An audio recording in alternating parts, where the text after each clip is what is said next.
A las 8:06 le damos la bienvenida a la ingeniera Mae Montaño, ministra de Inclusión Social, que está con nosotros. Ministra, ¿cómo está? Gusto de verla. Buenos días. ¿Me escucha bien? Le escucho perfectamente bien y espero que usted a mí. Perfectamente. Muy buenos días. Buenos días. Muy buenos días. Encantada de saludarle. Igualmente, ministra. Oiga, ministra, mire, Omar Jaén y Alondra van a tocar otros temas que tienen que ver con los bonos, etcétera, que son parte del programa de gobierno. Pero quisiera comenzar con un asunto que entiendo que es también preocupación del ministerio que usted preside, el trabajo infantil. Según las cifras de la UNESCO, según cifras también de investigaciones en el Ecuador, aunque no hay precisión, no hay coincidencia total, entre el 7 y 8% de los niños de Guayaquil, Quito, del país en general, están en esa condición, trabajan, lo cual se agravó como consecuencia de la pandemia. Muchos padres de familia tuvieron que pedirle a sus hijos que los ayuden voy a hablar en buen romance, para parar la olla con el trabajo en la calle, de alguna venta, caramelos, lustrar zapatos, en el campo sobre todo, donde hay una gran cantidad de niños trabajando. ¿Qué plan tiene el ministerio, ministra, para poder enfrentar este problema que en Ecuador es muy serio? Bueno, permítame nuevamente saludarle muy cordialmente a usted y por supuesto a la audiencia y también a los otros conductores de este programa. Todos los problemas sociales que tienen relación con la pobreza y con la extrema pobreza se han agudizado con la pandemia. Es muy triste. Entonces, 1.400.000 nuevos pobres hay en el Ecuador después de la pandemia, o sea, sumados a los que ya teníamos.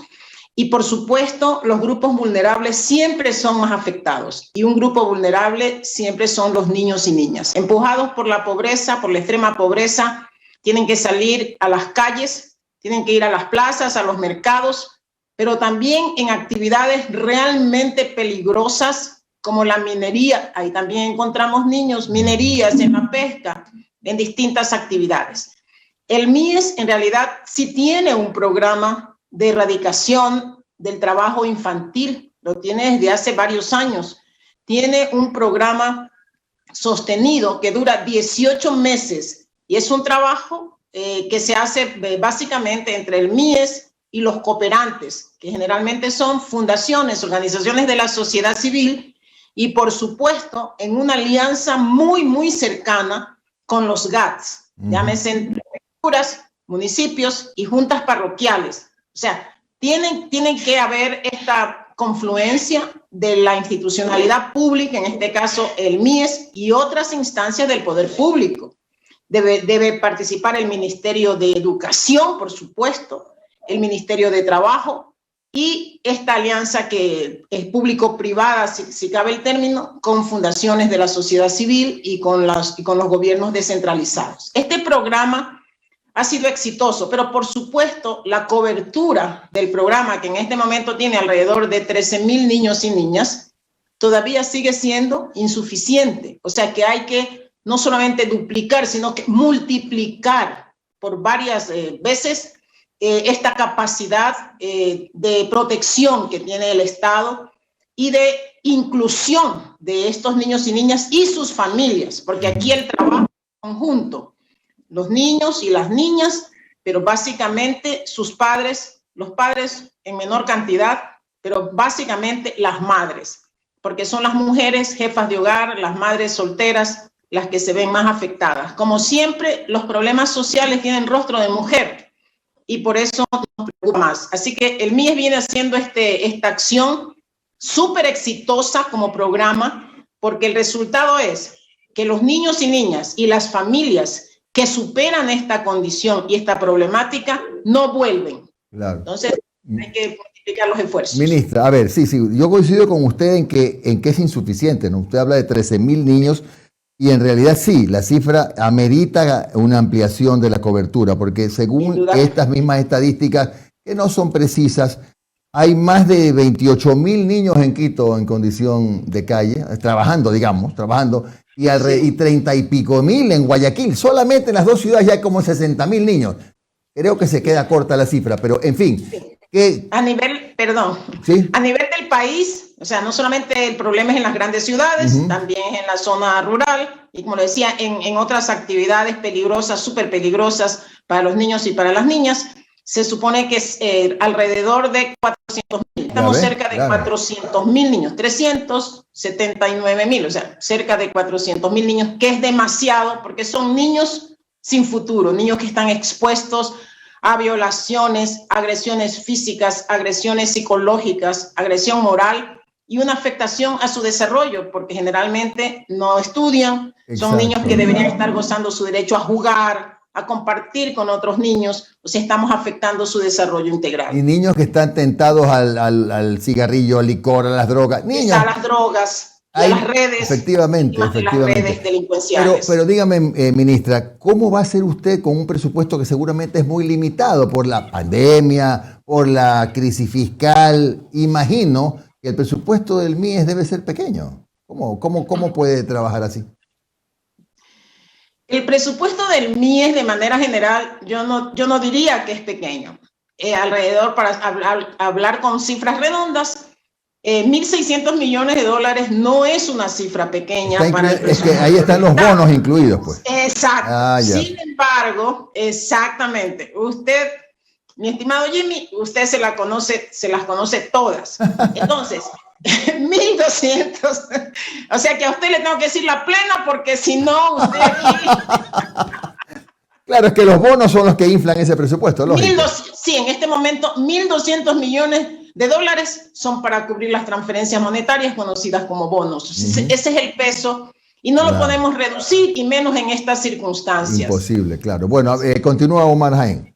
Ministra, ¿cómo está? Buenos días. Omar Jaén le saluda. Gracias por su tiempo, ministra. Justamente sobre el tema de estas transferencias monetarias, los bonos. Al momento usted ya ha hecho un mapeo desde el Ministerio de Inclusión, ¿cuántos bonos se entrega actualmente en el país para las personas de escasos recursos? ¿Ya lo tiene mapeado? ¿Cuántos son?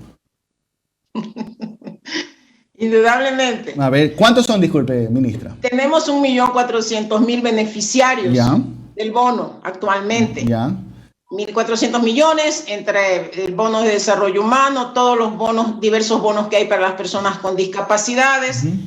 Inclusive un bono para el femicidio que se llama, que es para los niños y niñas que quedan huérfanos porque su madre dolorosamente fue asesinada en un acto de femicidio, para las personas con discapacidades. O sea, esta multiplicidad de bonos tiene una cantidad realmente importante. Eso indica que hay demasiados pobres y demasiadas personas en extrema pobreza. Entonces, 1.400.000 beneficiarios.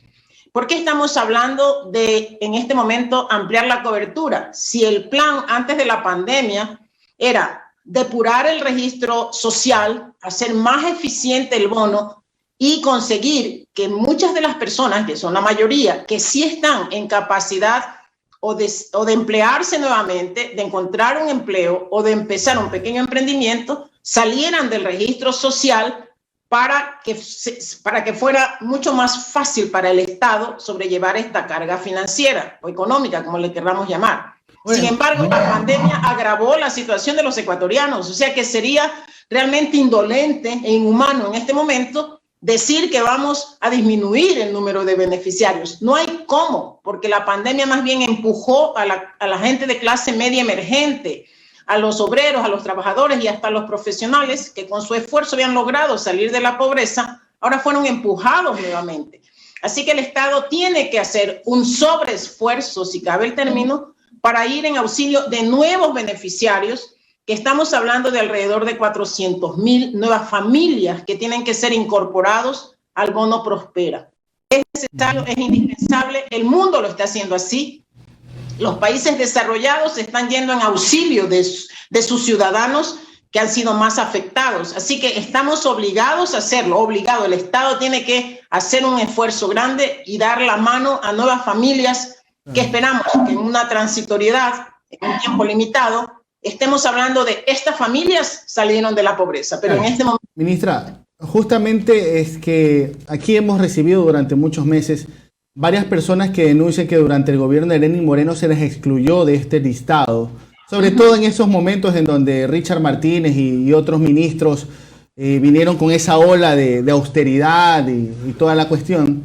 Pero muchas personas que decían tener familiares con personas con discapacidad, personas que habían perdido a sus madres, habían sido retiradas de los beneficiarios de los bonos. ¿Ustedes van a realizar una evaluación para incorporar a estas personas nuevamente o ya saliste, disculpa? ¿Cómo quedaría la situación? A ver, muy buena pregunta. Creo que es necesario, cuando se hace el análisis del tema de las transferencias monetarias, hacer un antes y un después de la pandemia. Lo que la gente reclamaba antes de la pandemia era, primero, que el registro social no estaba depurado. Se suponía y se sigue suponiendo que el registro social no depende del MIES. Eso también, para que los ciudadanos entiendan de qué estamos hablando y de responsabilidades distintas. El registro social pertenecía a una secretaría técnica adscrita directamente a la presidencia. Así ha estado en estos últimos años. Entonces la gente hablaba de varios temas que contaminaban o que hacen todavía que el registro social no sea eficiente. Primero, se supone que algunas personas que ya no debieron recibir el bono porque habían mejorado económicos sociales, no lo justificaban, estaban en el registro social y recibían el bono. Y la gente se quejaba de eso porque conocía, identificaba a estas familias. Pero también que los que realmente necesitaban, por ejemplo, familias con 2 miembros en su casa con un porcentaje alto de discapacidades, no estaban incluidos. O adultos mayores que en situación de abandono y con doble vulnerabilidad o triple vulnerabilidad estaban en extrema pobreza y que no recibían el bono. O sea, todas esas denuncias son recibidas en este caso por el MIES y el MIES tiene que traspasar esto al registro social. Entonces, por esa vía, ¿falta una depuración? Sí, falta una depuración. Antes de la pandemia era más fácil hacerlo y hablarlo, pero también tiene una triple debilidad del registro social, que es que hay un subregistro de personas que se encuentran en la zona rural, sobre todo en la zona rural más apartada. Y una de las regiones más afectadas por este subregistro es la región amazónica, por obvias razones, ¿no? Por la extensión de la región amazónica, por las dificultades de transporte y comunicación. Las instituciones que apoyan al registro social no han podido llegar. Yo digo que no han podido. Yo no voy a hablar de mala fe, voy a decir que no pudieron, que no tuvieron la capacidad de llegar a estas zonas apartadas. Perfecto. Ministra, mi última interrogante antes de darle el paso a Alondra Santiago. El pasado 19 de enero del 2021, el entonces candidato a la presidencia de la República, Guillermo Lasso, propuso un bono de $210 a 140,000 madres de familia. ¿Esa propuesta se mantiene? Si se mantiene, ¿cuándo se la va a realizar? ¿Y cuánto dinero va a significar eso del presupuesto del Estado para entregar bonos de $210 a 140,000 madres de familia? Si usted me permite, dígame. Yo no estoy utilizando aún cifras, porque vuelvo a insistir, una cosa es las condiciones económicas normales del país y otra cosa son las condiciones de una economía que se ha contraído profundamente y que deja una caja fiscal en soletas. Yo creo que a la gente hay que decirle la verdad. Tenemos un gobierno que no se queja. Yo tengo que admirar al presidente de la República, porque ni siquiera en su discurso de posesión le ha dicho al país que hay cifras realmente dolorosas en la caja fiscal. No hay recursos y nos han dejado con unas deudas. Yo misma estoy afrontando en el MIES deudas domésticas, para decir que son ligadas a la actividad propia, por ejemplo, del MIES, que tenemos que afrontar. Pero bueno, no estamos para quejarnos, sino para encontrar respuestas. Entonces yo le diría, y le digo al pueblo ecuatoriano, que soy cauta y prudente antes de lanzar cifras. Lo que estamos haciendo es un proceso súper serio, técnico, económico, financiero, y de la posibilidad de penetrar a las zonas en donde el bono no ha llegado, para hacerlo de la mejor forma. Y pronto les daremos respuestas precisas, más exactas de lo que puedo hacer ahora, respecto de los montos, respecto de si vamos a tener una sola cifra, de si vamos a determinar especificidades, como por ejemplo madres, jefas de hogar o madres solteras de acuerdo al número de hijos, y hacer un monto variable. Pronto tendremos respuestas sobre eso, sobre la digitalización del bono, para el pago del bono, respecto de la conectividad que necesitamos para la cobertura. De todos esos temas vamos a hablar, y sobre todo de una condición o de dos condiciones que tendrá este bono. O sea que por el momento, ministra, por el momento no se podría cumplir con esa oferta de campaña. Por el momento. Vamos a cumplir, pero no mañana. Tenemos 3 semanas en el gobierno. Lo único que les pedimos es un poquito de paciencia, porque creo que nos debemos ese poquito de paciencia para hacer las cosas bien. Y para decirle a la gente que con la seriedad que nos caracteriza, no publicaremos un bono, o mejor dicho, no presentaremos un bono si no está debidamente financiado. Y para eso estamos hablando también con la cooperación internacional. Lo vamos a hacer siendo prudentes y con toda la seriedad y la transparencia que nos caracteriza. ¿Cómo está, ministra? Buen día, le saluda Alondra Santiago. Alondra, qué gusto verla. Igualmente, ministra. No quiero hablar de cifras, sino a nivel general. Sabemos, y me la dejó ahí, porque esa era justo la pregunta que quería hacerla, que tienen urgencias económicas, por supuesto, a las que el Ministerio de Finanzas también tendría que dar respuestas inmediatas. Por ejemplo, ustedes en el MIES tienen un problema gravísimo de impagos con sus cooperantes. Estamos hablando de que hay personal que necesita sus pagos, que necesita sus sueldos, también el personal de los centros infantiles del Buen Vivir, los IBB. ¿Cómo van a trabajar con este tema cuando los bonos, por lo menos en una entrevista usted informaba que estos 28 millones alcanzarán de alguna forma hasta octubre, ¿no? ¿Y cómo pueden cubrir los temas de noviembre y diciembre? Ya. A ver, mi querida Alondra, lo vamos a dividir en líneas separadas. El uno es el pago de los bonos y las transferencias que estaban financiados, estamos hablando de la herencia, ¿no? Sí. Que estaban con financiamiento solo hasta octubre.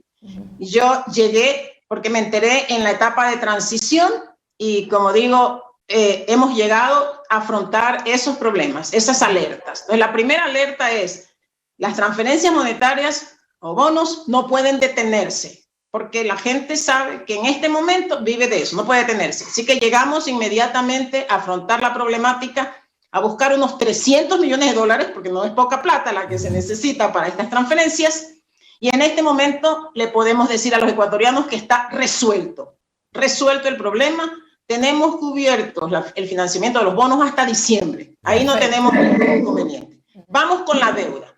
Esta deuda, que si es que tengo un minuto, 2 minutos para explicarle a mi querida Alondra, por supuesto, también es una herencia. ¿Qué es lo que pasó con el MIES? El MIES no pudo, durante el tiempo de la pandemia, liquidar los convenios relativos al 2020. Y como no se habían liquidado, liquidar significa la presentación de toda la documentación, de todos los sustentos, de todos los procesos para decir, a ver, los aportes económicos que el MIES le dio al cooperante están cubiertos, se han hecho los procesos bien, bla, bla, bla, bla, bla, para liquidar esos. No se habían liquidado los convenios de 2020, y si no se liquidan los del 2020, no se podían firmar los del 2021.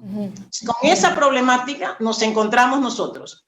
No estaban impagos los cooperantes, y al estar impagos los cooperantes, significa que las docentes, la red de docentes, que es la más grande de los servidores en esta cooperación, estaban impagos a mayo por 5 meses, a junio son 6 meses. Dolorosa situación que la empezamos a atacar, si cabe el término, o a resolver o a buscar soluciones antes de llegar al MIES. O sea, un poquito entrometidos, por decirlo menos. Una semana antes de la posesión del presidente, nosotros ya estábamos sentados en el MIES hablando con los funcionarios en ese momento, con los subsecretarios, hablando ya con la red de educadoras, hablando con los cooperantes para encontrar las vías de solución antes que se vayan los funcionarios que conocían la problemática y que además tenían responsabilidad sobre la problemática, sobre una parte de la problemática. En este momento, ¿qué hemos hecho? En estas 3 semanas, dedicados con todas las fuerzas a eso, hemos liquidado la mayor cantidad de convenios del 2020, limpiado, ayudado a los cooperantes a resolver sus problemas, y estamos firmando ya casi en su totalidad los convenios del 2021. ¿Para qué? Para que el Ministerio de Finanzas entonces pueda pagar. Ahora, si la capital estaba en soletas, entonces también hablar con el Ministerio, hablar con el presidente para decirles que todo el país necesita, los GAT, todo el mundo reclama dinero. Las vacunas se están llevando todo el presupuesto por obvias razones, pero había que encontrar un equilibrio porque la gente tiene que comer. Claro, ministra, sí, esa era la preocupación sobre todo de las educadoras que estaban esperando su sueldo, pero ya nos queda más claro. Se está pagando. Exacto. Y se está pagando. Perfecto. Le damos al Ecuador las soluciones y no podemos desembolsar todo lo que se necesitaba, pero hemos llegado a un acuerdo con el Ministerio de Finanzas para ir pagando, y estamos pagando, y estamos limpiando, y estamos resolviendo el problema. Perfecto. 2 preguntitas más, ministra, porque es muy importante el tema de la inclusión social y sobre todo aquí en este programa también hemos tratado el tema de la desnutrición, que sé que también es un tema y un problema que hay que solucionar de forma interseccional y coordinada con otros ministerios. Pero aquí ya sabemos que 1 de cada 4 niños menores de 5 años sufre de desnutrición, que, discúlpeme, pero para mí es un eufemismo de que tenemos hambre y los niños tienen hambre y hay un problema grave de hambre en el Ecuador. ¿Cómo también lo va a solucionar el MIES, también haciendo un trabajo con otros ministerios? Entonces, en este caso también, querida Alondra, lo vamos a dividir en 2. La problemática del Ecuador va por los ecuatorianos que tienen hambre y por el problema de la desnutrición crónica infantil. Okay. En el primer eje, los ecuatorianos tienen hambre y no siempre los que tienen hambre en este momento, producto de la pandemia, que ya se ha dicho que son 2.300.000 ecuatorianos, o sea, no son pocos, son muchos. Esos ecuatorianos que tienen hambre, algunos de sus hijos e hijas estarán inmersos en la desnutrición crónica infantil, no todos. Entonces, ¿qué vamos a hacer con el hambre que nos ha encargado el presidente al MIES y ha dicho, May, hazte cargo, te entrego el sueño de que ningún ecuatoriano, o por lo menos la mayoría de los ecuatorianos, no tengan que pasar por esta problemática? El MIES tiene listo para arrancar y este jueves les daremos la primera salida, nuestro programa Ecuador sin hambre. En este programa Ecuador sin hambre estamos convocando y articulando a la empresa privada, al sector productivo, porque la caja fiscal está en crisis. Entonces tenemos que unirnos todos en este esfuerzo, lo público y lo privado. Y están llegando los empresarios y el sector productivo en auxilio de los ecuatorianos que más necesitan. Estamos haciendo convenios específicos para conseguir alimentos nutritivos, para entregar alimentos nutritivos y conversando con las organizaciones que tienen bancos de alimentos, con las organizaciones comunitarias que tienen comedores populares, para fortalecer, para trabajar juntos, fortalecer lo ya existente, porque aquí no vamos a inventar el agua tibia para volver a hacer las cosas, no señores, lo que ya está y funciona, lo vamos a fortalecer, vamos a trabajar juntos y de esa manera podemos llegar a otros lugares, poder ampliar los bancos de alimentos, poder ampliar los comedores populares. En este momento, eso nosotros lo hacemos en el programa Ecuador sin hambre. Otro tema ya es más complejo, más completo, está a cargo directo de la Presidencia de la República a través de su Secretaría Técnica y ese sí es un plan completo para combatir la desnutrición crónica infantil. Y usted lo dijo, de manera interinstitucional, de manera intersectorial, en donde no solamente se da de comer a los ecuatorianos, sino que hay que tratar los temas de la calidad del agua, del plan de vacunas, del entorno necesario para que las madres embarazadas y sus hijos puedan desarrollarse en condiciones. Entonces, es ver la problemática de manera integral y atacarla de manera integral, más allá de simplemente la comida. Claro, y la última pregunta, ministra, que creo que es importantísima, es la inclusión de las personas con discapacidad en los espacios de trabajo, en la salud, etcétera. También cómo están trabajando con las políticas públicas que ya existen y que ya han sido implementadas, pero que de alguna forma tal vez necesitan trabajar mucho más fuerte en este tema de la inclusión de personas con discapacidad en la sociedad. Problemática que la asumimos con inmenso gusto, porque inclusive desde la Asamblea trabajamos en reformas para garantizar los derechos de las personas con discapacidades. Y vuelvo a insistir, yo soy de la idea de borrar lo que hicieron los otros para empezar de cero. Esa no es mi política, esa no es la política del gobierno, esa no es la decisión de Guillermo Lasso. Las cosas que se están haciendo bien y por eso somos cautos, primero en analizar, en estudiar y en evaluar. Hasta tanto seguimos haciendo lo que se ha estado haciendo y cuando llegue el momento, después de esta evaluación y de este análisis, que lo estamos haciendo sobre la marcha, mejorar, fortalecer, cambiar lo que haya que cambiar, pero sobre todo llegar a la mayor cantidad de personas con servicios de calidad, con entrega, con mística, que es lo que yo le pido a mi equipo. Mística, trabajo con respeto y con consideración a las personas que más lo necesitan. Así que ahí seguiremos. Estamos hablando con la cooperación internacional y pensamos que en todos estos temas la solidaridad, el trabajo conjunto, la unidad y la articulación interinstitucional son necesarias, y yo creo que estamos en esa vía todos los ministros. Hay una comunicación hermosa entre los ministros y un deseo de colaboración mutua que a mí realmente me satisface mucho. Así que vamos a seguir trabajando con eso, mi querida Alondra. Le agradezco esas preguntas con tanta sensibilidad. Y ahí estaremos y rindiéndole cuentas a los ecuatorianos y, por supuesto, a través de los medios de comunicación. Gracias, ministra. Gracias, a usted. ministra Mae Montaño, ministra de Inclusión Social, por estos valiosos minutos de su tiempo. Buen día, Muchas ministra, gracias. muy amable. Gracias, Abrazo. ministra. Le he dicho la plena. La plena, sí, la verdad es que sí. 8:32, hasta pronto. Gracias.